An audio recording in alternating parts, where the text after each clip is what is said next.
Hola, bienvenidos a otro capítulo de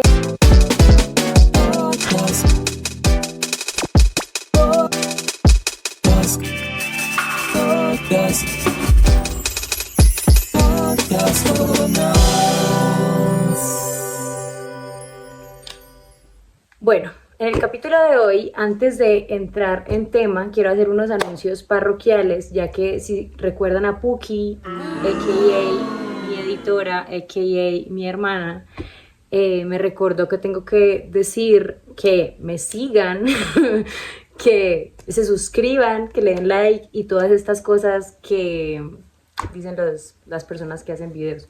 ¿Yo por qué no lo hago? Porque me siento como el meme de la hormiguita, así como... Bueno, yo creo que eso es parte de las personas que hacen algún tipo de proceso artístico. Yo siento que en la vida hay como, bueno, hay muchos tipos de personas, pero para mí en estos ámbitos se dividen en tres. Primero, los gestionadores, que para mí son como las personas más increíbles, que son los que se encargan de que las cosas funcionen. Managers, marketing, mi hermana, básicamente como los que organizan y hacen que uno gestione. Esa gente es increíble y tienen un cerebro maravilloso. El otro tipo de persona son los creadores, pero yo siento que a veces los creadores no son gestionadores, o bueno, a mí me pasa, yo no soy capaz de gestionar nada, pero puedo crear cositas. Y el otro tipo de personas son las personas que ven todo lo que están haciendo los gestionadores y los creadores. Y pues en diferentes ámbitos podemos ser gestionadores o creadores o los que estamos viendo.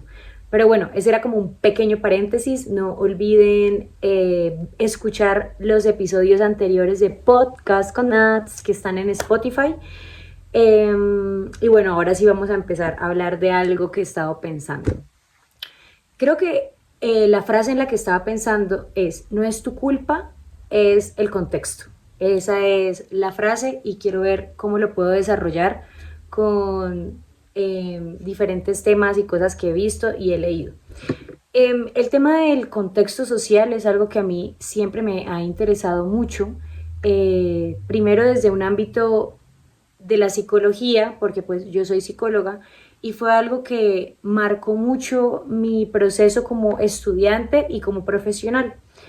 Como estudiante de psicología en un país como Colombia, específicamente norte de Santander, cuando realizamos diferentes prácticas como estudiantes, pues para poder graduarnos, hicimos prácticas. Yo hice las prácticas en la Fiscalía General de la Nación en el área de CAVIF y CAIBAS. Estas áreas son las encargadas de recibir las denuncias de abuso sexual y abuso físico. También estuve en una fundación haciendo todo el área de atención primaria psicológica para gestantes, o sea, mujeres embarazadas. Y este fue como mi primer encontronazo ya con los contextos sociales. Obviamente, a lo largo de mi vida, la parte del contexto social ha sido muy relevante, pero bueno, eso es algo que tal vez hable en otro video, pero hoy lo quiero hablar desde el área de la psicología y cómo los contextos sociales y el entorno sí afectan el ser. Es como este meme, no sé si lo han visto, vamos a ver si lo encontramos y lo ponemos acá, el meme de que hay un hombre mirando hacia la ventana y está feliz y el otro está mirando a la ventana y está como todo escabroso y está triste. Eso es un hecho. Pero bueno, cuando empecé las prácticas, yo durante toda mi carrera siempre decía, yo voy a ser una psicóloga social, yo me voy a meter por allá al Amazonas, yo voy a ser psicóloga social, yo estaba muy emocionada por el área social hasta que hice las prácticas en ese ámbito. Y me di cuenta de que hay mucho, claramente, el apoyo psicológico es muy importante, pero hay mucho que tiene que ver con el contexto donde el psicólogo y donde nadie puede hacer nada realmente. Por ejemplo, casos así que yo veía, personas que sufrían de ansiedad y de depresión y ya cuando yo evaluaba el contexto social, me encontraba que eran personas que vivían en lugares muy precarios, que por ejemplo tenían que pasar un río para llegar al colegio. Y yo decía, obviamente que esta persona pues tiene ansiedad, tiene que pasar un río, casi que tiene que arriesgar su vida todos los días para poder ir a estudiar, obviamente que tiene ansiedad. Entonces yo como psicóloga le podía decir, no, mira, medita, haz ejercicios de respiración, claramente. Esto le va a ayudar a regular su sistema nervioso, pero esa persona lastimosamente va a seguir en un entorno y en un contexto en el que se va a seguir viendo afectado y obviamente no va a tener una recuperación pronta. No es tu culpa, es el contexto, porque siento que este tema es relevante. Siento que hay mucho que naturalmente desconocemos y a veces culpamos o nos sentimos mal por cosas que realmente se salen completamente de nuestro control. Por eso me gusta la corriente filosófica del estoicismo. Básicamente el estoicismo plantea de que hay cosas que no podemos controlar y lo único que podemos hacer ante esto es aceptarlas con gracia, básicamente. Entonces, esa postura a mí me ayudó bastante a entender y a aceptar las realidades de mi vida que simplemente yo no podía cambiar. Ahora, hay otras preguntas que se pueden generar en torno a esto. Y me hizo recordar a Maslow. Bueno, vamos a hablar un poquito de Maslow. Maslow es un psicólogo estadounidense que él planteó una teoría súper interesante sobre la escala de necesidades humanas, básicamente. Y esta escala está representada en un triángulo, ¿sí? Un triángulo, básicamente. Un triángulo con diferentes puntos.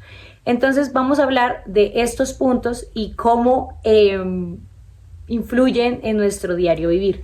En el punto más básico, bajo de la lista de Maslow está, voy a leerlo porque obviamente no recuerdo específicamente cada línea. En el punto básico está la fisiología. Con la fisiología, ¿qué queremos decir? Pues todo lo que es la parte de alimentación, descanso y pues él hablaba también del sexo, pues básicamente las necesidades primarias del ser humano. Entonces, en la siguiente línea está la seguridad. En la seguridad entiéndase por empleo, recursos, sí, un espacio en el que nos sintamos seguros. ¿Cómo nos sentimos seguros? Obviamente con la tranquilidad financiera y una protección, una casa. Ese es el segundo punto. El tercero es la afiliación, que él habla de la amistad, el amor filial y bueno, todo lo que tiene que ver con el amor y con lo que nos haga sentir bien emocionalmente. Después de esta, más arribita, viene el reconocimiento. Es confianza, autorreconocimiento y el éxito. Y en el punto de la pirámide está la bendita autorrealización, que ya es como la cumbre del ser humano, ya básicamente la logré. Y me parece muy interesante que en la cumbre esté la creatividad, la moralidad y la aceptación de los hechos. Entonces, vamos a hablar un poco de esto y de por qué no es tu culpa y es el contexto en el que crecimos. Cuando un ser humano, bueno, según Maslow, cuando un ser humano no le da importancia o no maneja esta escala de necesidades básicas, es por trauma.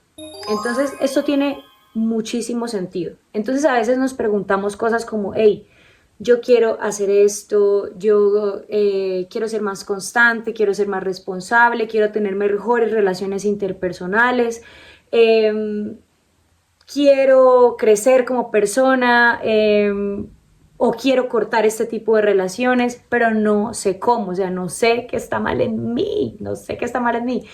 Y a veces, obviamente, con toda la información que ahora hay en redes sociales y básicamente ya se volvió un cliché decir, ve a terapia, que vaya a terapia, que lo terapeen.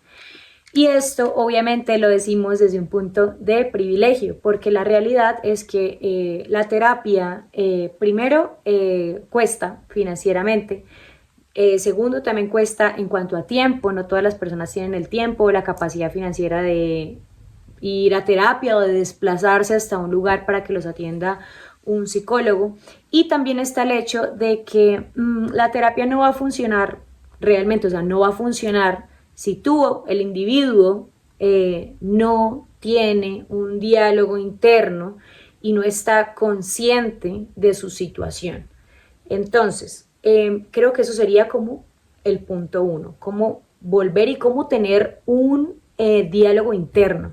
Para mí eso era algo como normal, yo no sé si por la experiencia femenina o qué, pero yo siento que yo toda mi vida he tenido un diálogo interno, yo soy mi propia ChatGPT, yo me cito a mí misma, yo, o sea, yo como que he sido muy introspectiva, ¿sí? Pero me di cuenta a medida de que crecía y que he tenido conversaciones con otras personas, me di cuenta de que muchas personas no tienen diálogo interno, no tienen cuestionamiento, no se preguntan muchas cosas, lo cual está bien, es ok, haz tu cosa. Lo estamos hablando para las personas que realmente como que quieren tener un diálogo interno y tal vez mejorar áreas de su vida o entender qué es lo que está pasando con ellos. Entonces, ¿cómo carajos yo voy a crear algo? Voy a desarrollarme como persona, voy a enfrentarme al mundo si ni siquiera puedo resolver la línea número uno, que es la parte de la fisiología, o sea, la alimentación y el sueño. Esto va a sonar muy clichésudo, pero lastimosamente es verdad. Y mis hermanos me regañaban por eso, porque yo como que cuando a veces ellos me hacían comentarios en cuanto a cosas emocionales, yo lo primero que preguntaba, o todavía lo hago, es, ¿dormiste bien? ¿Comiste bien? ¿Estás haciendo ejercicio? ¿Por qué? Porque según la escala de las necesidades básicas, no podemos llegar a un punto de autorrealización si ni siquiera estamos y hemos cumplido la parte básica, que es alimentación y sueño. Yo lo digo con propiedad porque realmente es un proceso que yo tuve que vivir y que sigo viviendo hasta el día de hoy porque, a ver, yo vivo sola, yo soy súper mecatera, súper dulcera, era muy trasnochadora, me justificaba en mi trasnochada con el hecho de que soy una persona creativa de noche y realmente tenía problemas de sueño, tenía problemas de alimentación y pues con problemas digo, ¿qué pasa? Es que hay algo muy complicado que es el funcionalismo, ¿sí? Entonces cuando una persona funciona tanto y cumple con sus responsabilidades, como que a nadie le importa como que, ay, bueno, igual ella no duerme, pero se levanta y cumple, ella no come, pero hace esto. Entonces, eso está mal, ¿sí? Pero ya hablando como un individuo del cual uno se tiene que preocupar por lo básico, comer bien y dormir bien. Hay un montón también de información en cuanto a comer bien, empezando por el doctor Biter y todas las personas que tienen una opinión de qué es comer bien. Yo digo, uno debería comer intuitivamente, como que cuando uno sienta hambre. Pero la realidad es que a veces uno siente hambre todo el día y eso tampoco está bien. Pero bueno, con comer bien me refiero a lo básico, desayuno, almuerzo, cena, dormir bien, lo básico, encontrar tu soliloquio, creo que se llama, que es tu horario de sueño. Sí es cierto que hay personas que son más creativas en la noche, pero aún así lo mínimo es tener 8 horas de sueño al día. Entonces, ya logramos esto. Bueno, Natalia, ya yo como bien, yo duermo bien, pero igual me siento mal, igual no sé cómo existir. ¿Qué sigue? Según Maslow, la siguiente línea es la seguridad, o sea, la protección. Y acá es cuando yo siento que empieza todo el quiebre. ¿Por qué? Ya, no es tu culpa, es el contexto. Venimos, o bueno, yo ya hablando de un contexto más social y más amplio, un país como Colombia, todas las situaciones sociales que se viven, obviamente el sentido de seguridad para muchas personas la mayoría del tiempo está en menos ceros, en negativos, está perjudicado porque obviamente no tienen un espacio seguro. Entonces, obviamente acá empieza ya como el quiebre de todo el resto de la pirámide, del sentido de la seguridad. Después de que no hay, o sea, no tenemos, si no nos sentimos seguros en el espacio en el que estamos, obviamente esto va a afectar la siguiente línea, que es el de la afiliación, cómo nos relacionamos con el otro. A ver, todo, como citando a Tony Soprano, creo que es en la temporada quinta, ¿todo tiene que ver con un trauma con mi mamá? Sí. Lastimosamente la mayoría de cosas y de traumas los traemos de situaciones de la primera infancia. Entonces eso es lo que hay que tratar primeramente. Yo siento que el quiebre siempre empieza ahí como por, si no es obviamente por la primera línea de alimentación y de la falta de alimentación y de sueño, ya viene por la segunda línea que es el sentido de protección. Y eso empieza a afectar obviamente nuestras relaciones sociales, familiares, cómo nos relacionamos con el otro. Tiene todo que ver con todos los tipos de apego, que hay apego evitativo, apego ambivalente y apego ansioso. El apego evitativo es la persona que todo el tiempo está evitando situaciones que le hagan sentir incómodas. Lastimosamente, la relación humana básicamente es incomodarse. El otro obviamente tiene un montón de cosas que a mí no me gustan. El apego evitativo tiende a evitar ese tipo de situaciones. Otro tipo de apego es el apego ansioso. El apego ansioso es aquel que no puede evitar las situaciones. Es ese tipo de persona que te dice, si peleamos tengo que hablarlo ya, hablemoslo ya. Y el evitativo está como que no, hablemoslo en una semana. Y el ansioso, no, yo necesito hablarlo ya, yo necesito, y realmente es que lo necesita. En el medio está el apego ambivalente, que son las personas que se mueven entre ansioso y evitativo. Entonces, como que necesito hablar de esto, bueno, hablemoslo. No, no, no, ya no. Yo opino que este tipo de apegos tiene mucho que ver con el quiebre de este punto de la escala de necesidades básicas, que es la afiliación. Después de esto viene el reconocimiento, que es todo lo que tiene que ver con la confianza, el respeto, el éxito. Ahora, porque vuelvo al tema, no es tu culpa, es culpa del contexto. El contexto también nos dicta mucho el sentido del éxito. Yo creo que el sentido del éxito incluso depende del país, depende de la ciudad, depende del género. Pero bueno, voy a hablar un poco de lo que se le impone tal vez a la mujer en cuanto al éxito. Una mujer exitosa es una mujer, en base a mi experiencia, a las cosas que me han dicho y a la presión que yo he sentido socialmente, es una mujer se espera que sea exitosa en sus relaciones amorosas. Exitosa, entiéndase por casada. Esto es una mujer exitosa. Una mujer exitosa es una mujer que puede procrear y que quiere procrear y que procrea con mucho amor y con mucha felicidad. Y una mujer exitosa es una mujer que tiene una familia. Una mujer exitosa es una mujer muy decorosa también, ¿no? Muy en su sitio, muy puesta. Este es el imaginario del éxito para el género femenino.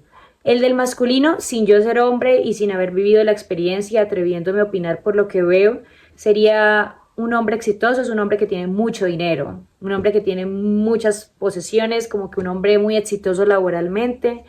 El éxito en el hombre también usualmente incluye a la mujer en el hecho de que tenga una mujer muy atractiva, muy llamativa, ¿no? Eso sería como el supuesto del éxito en cuanto al contexto en el que yo crecí.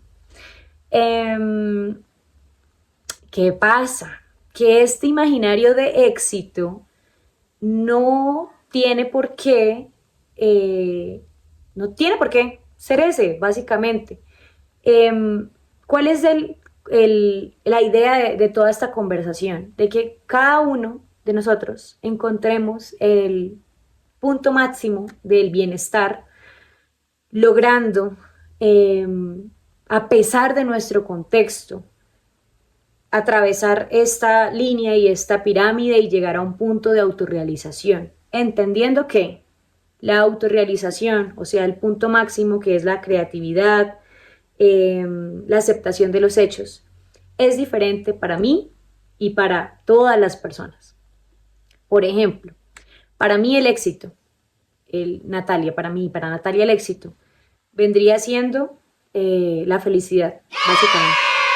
Un sistema nervioso tranquilo,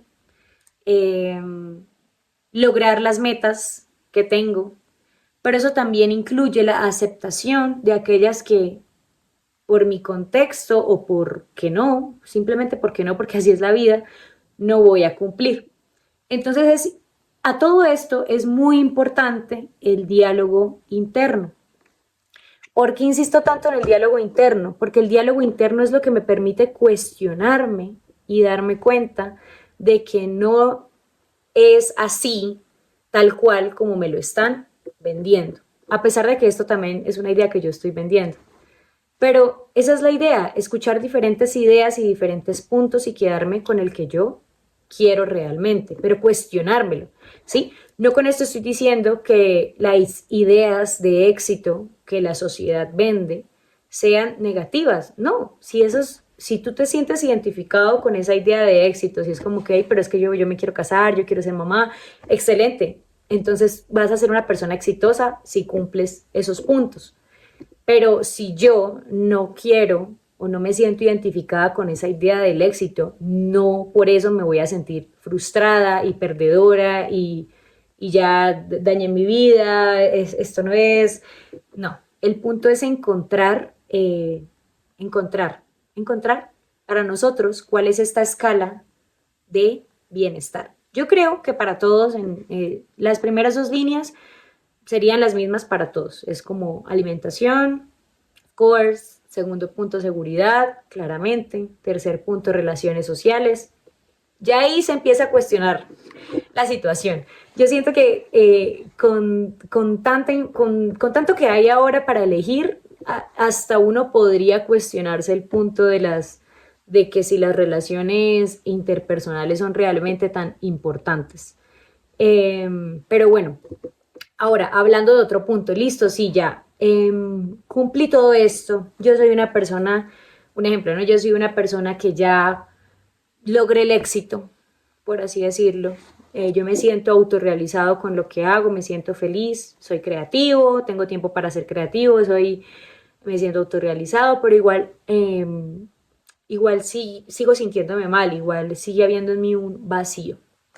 ¿Por qué? Y aquí es cuando entra la filosofía y también un poco la psicología. Esa pirámide está muy, muy, muy, muy bien hecha, pero hay un punto ahí que yo siento que hace falta hablar y es, listo, está todo eso, pero igual mi cerebro, por su parte biológica, funciona de cierta forma e igual me hace sentir triste, deprimido, ansioso, y eso es algo de lo que no se habla en la pirámide, cuando, bueno, no tengo un buen contexto social, tengo un buen contexto emocional, tengo una familia que me quiere o logré el éxito de la forma en la que yo me imagino el éxito, pero igual me siento mal.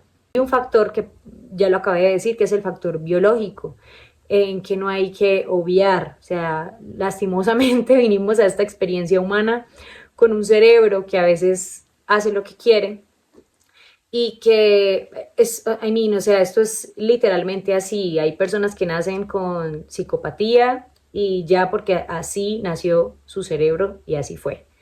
Entonces, las enfermedades, los trastornos y las enfermedades mentales también son hereditarias o también pueden ser adquiridas, pero es un hecho de que están y es un hecho de que afectan la forma en la que nos desarrollamos como personas.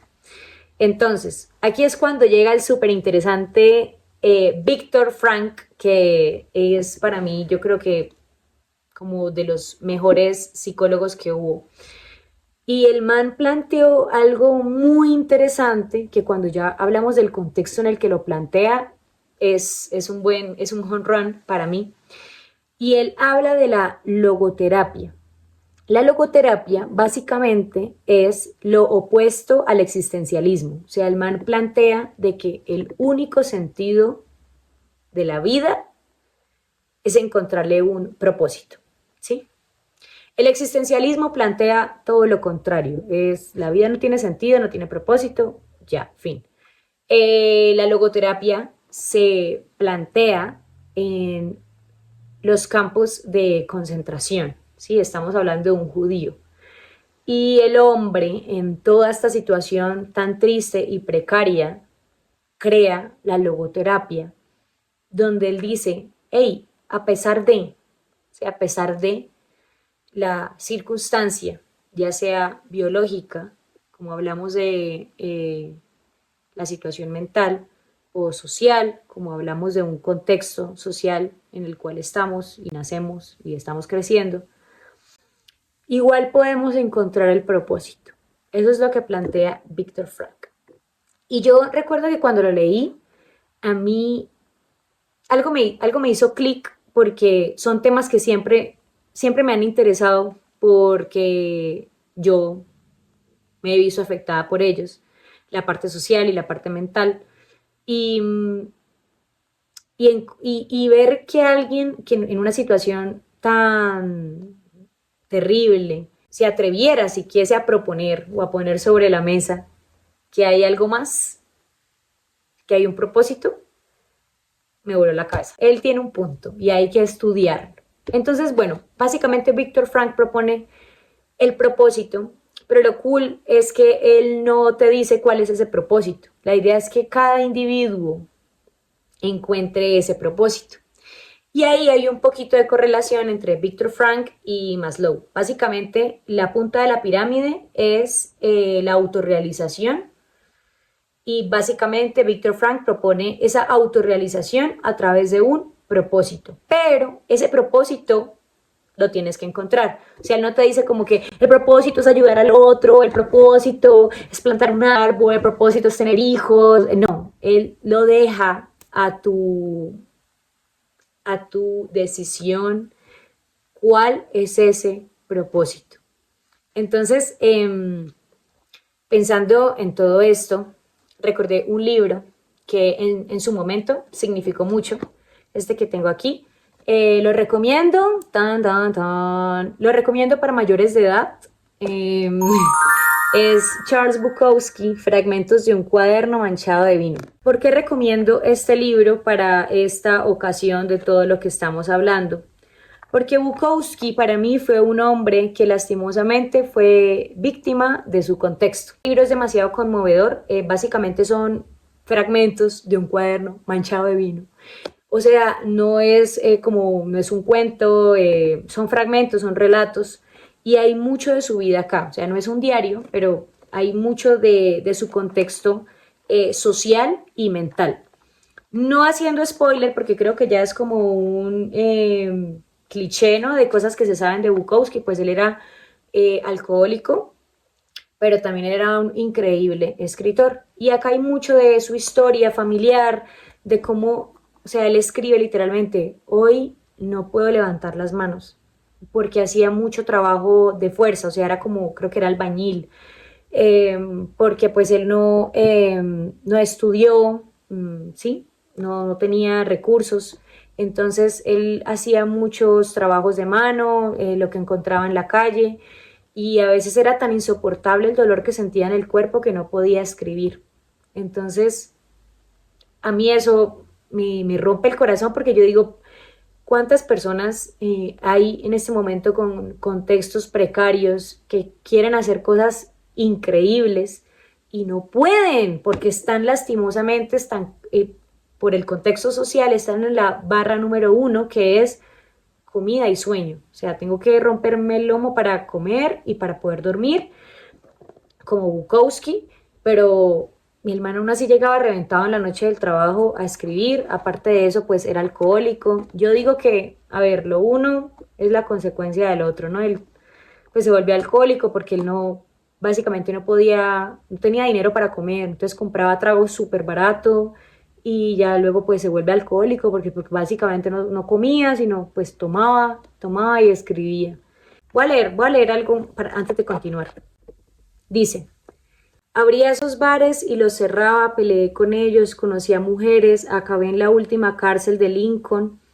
Hay toda una sección de gente por allí que vive del aire y de la esperanza y de botellas vacías y de la buena voluntad de sus hermanos.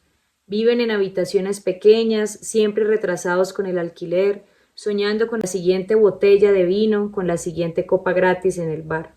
Se mueren de hambre, enloquecen, son asesinados y mutilados. Hasta que no vivas y bebas entre ellos, nunca conocerás a los abandonados de América. Están abandonados y se han abandonado a sí mismos, y yo me sumé a ellos.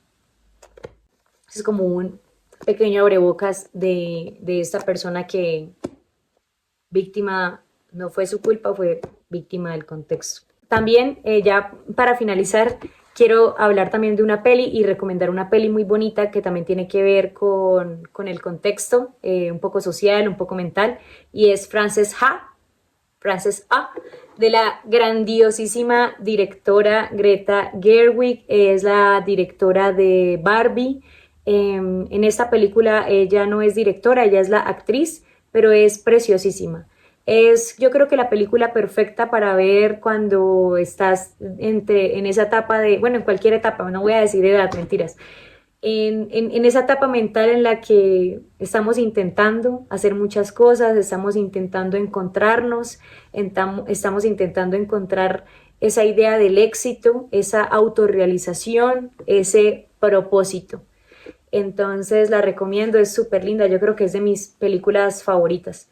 No siendo más, no siendo más. Gracias por escuchar esta especie de monólogo. Nos vemos en una próxima ocasión, no sé cuándo, pero por ahí nos vemos. No olviden escuchar los otros capítulos del podcast con Nats en Spotify, y ahora en YouTube vamos a estar subiendo videitos semanales. Gracias a mi editora Puki, mi hermana, y gracias a mi hermano que me hizo el increíble sonido de mi intro. ¿Saben qué? Yo le dije a mi hermano, porque él me hizo el intro anterior, el que está en Spotify.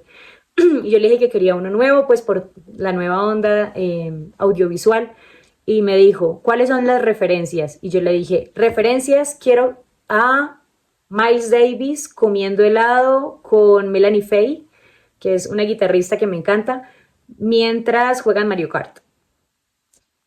Y él salió con eso y me encantó. Entonces, también escuchen su banda. Mi hermano tiene una banda increíble, increíble, increíble, que se llama Obvio Microbio en Spotify, y también tiene él como solista es Kepsanart en Spotify. Entonces, gracias por escuchar, dejen sus comentarios y nos vemos.